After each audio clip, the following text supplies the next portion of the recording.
ਵੀ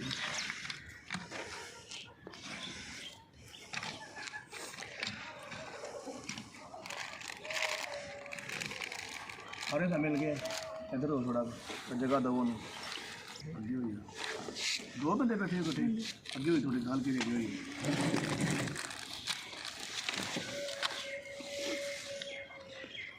ਖਾਓ ਬਿਸਕੁਟ ਖਾਓ, ਜੋ ਦਿਲ ਕਰਦਾ ਖਾਓ।